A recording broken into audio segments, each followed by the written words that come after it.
जी अस्सलाम वालेकुम। इस वीडियो में आज हम बात करते हैं यूजेस ऑफ पायरिडीन के हवाले से। तो पायरिडीन की यूजेस क्या है?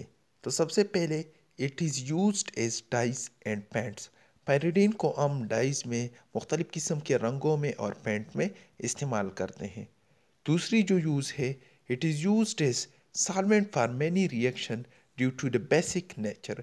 इसकी बेसिसिटी की वजह से ज़्यादातर रिएक्शन में ही सॉल्वेंट के तौर पर भी काम करता है और ज़्यादातर रिएक्शन में it is used as the raw material.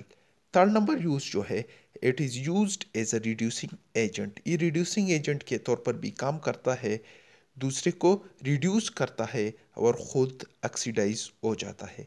अब हम बात करते हैं पायरिडीन की मेडिकल यूजेस की वजह से, क्योंकि पायरिडीन ज़्यादातर जो मशहूर है तो है इसके मेडिकल यूजेस। तो सबसे पहले its medical uses are following.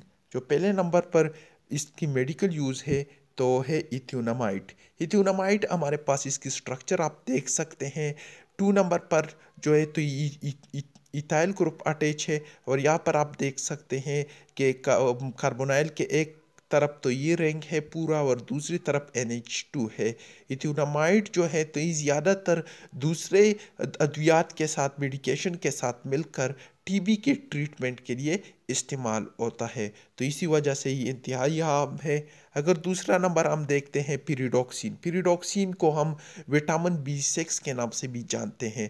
यहाँ पर रिंग के CH3OH और ये डायरेक्टली OH अटैच है, यहाँ पर वो कार्बन है फिर OH है, यहाँ पर भी कार्बन है और फिर OH है।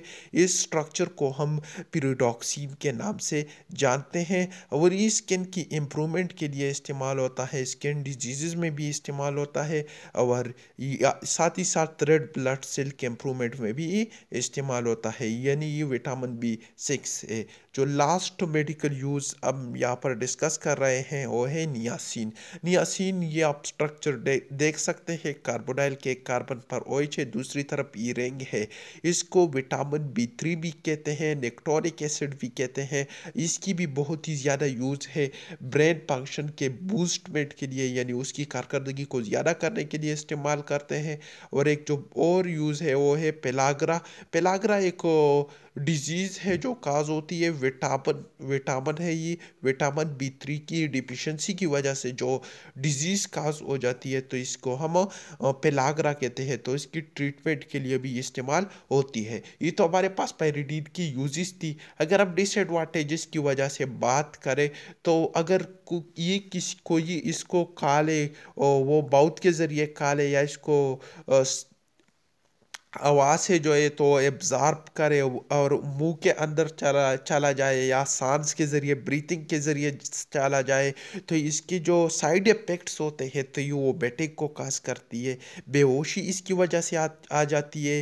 इंसान जो है तो उसको अपना आप को तका तका महसूस होता है। ये ज़्यादातर वो असरात है जब इंसान इसको कम मिकदार में ब्रीथ करे या इसके अंदर चला जाए। अगर इसकी मिकदार एक ख़ास लिमिट है, इससे ज़्यादा हो जाए तो इससे इंसान जो है तो वो कोमा की पोजीशन में चला जाता है, और अगर ये मिकदार ज़्यादा भी हो जाए तो इससे इंसान की डेथ भी काज हो जाती है। और इसकी एब्ज़ॉर्बेंस से या ब्रीथिंग की वजह से इंसान को स्किन एलर्जी का भी ख़तरा होता है। तो ये हमारे पास पायरिडीन की कुछ यूजेस थी और इसकी कुछ डिसएडवांटेजेस थी।